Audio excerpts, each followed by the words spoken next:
Big Boss Malayalam season 7 Big Boss എല്ലാവരോടും living ഏരിയയിൽ വന്നിരിക്കാൻ പറയുന്നു. എന്നിട്ട് ഓപ്പൺ നോമിനേഷൻ്റെ കാര്യമാണ് പറയുന്നത്. ബിഗ് ബോസ് പറയുന്നുണ്ട് ഇത് പിന്നെ 78ാമത്തെ ദിവസമാണ്. അപ്പോൾ എല്ലാവരും നോമിനേറ്റ് ചെയ്യേണ്ടത് വളരെ ആലോചിച്ചായിരിക്കണം. കാരണം വലിയ പെർഫോം ചെയ്യാത്തവരെ നിങ്ങൾ അതനുസരിച്ച് വോട്ട് ചെയ്യണം എന്നൊക്കെ ബിഗ് ബോസ് പറയുന്നു. എന്നിട്ട് ബിഗ് ബോസ് പറയുന്നുണ്ട് എല്ലാവരും എണീറ്റ് പൊയ്ക്കോ ലിവിങ് ഏരിയയിൽ നിന്ന്, നിങ്ങൾ നിങ്ങളുടെ പണികളൊക്കെ ചെയ്തോ, ഞാൻ പറയുമ്പോഴത്തേക്ക് നിങ്ങൾ നോമിനേറ്റ് ചെയ്യുന്നവരുടെ പേര് പറഞ്ഞാൽ മതിയെന്ന് പറയുന്നു. അപ്പോൾ എല്ലാവരും ഇതെന്ത് നോമിനേഷൻ എന്നൊക്കെ ചോദിച്ചിട്ട് എല്ലാവരും പിരിഞ്ഞു പോകുന്നു. അപ്പോൾ പിന്നെ അനീഷ് നടന്നു പോകുന്ന അനീഷിനോട് ചോദിക്കുന്നു, അനീഷ് ആരെയാണ് നോമിനേറ്റ് ചെയ്യുന്നതെന്ന്. അപ്പോൾ അനീഷ് 2 പേരുടെ പേര് പറഞ്ഞു. ഒന്ന് സാബു മോൻ്റെയും ഒന്ന് നൂറാടെയും.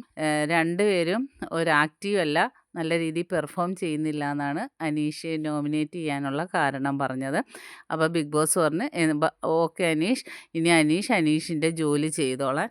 ഓരോരുത്തരുടെയും ജോലിയുടെ ഇടയ്ക്ക് ബിഗ് ബോസ് വിളിച്ച് ചോദിക്കുകയുള്ളൂ. ബാക്കി അപ്ഡേറ്റ് വീണ്ടും കാണാം. എൻ്റെ ചാനൽ ഒന്ന് സബ്സ്ക്രൈബ് ചെയ്യണം.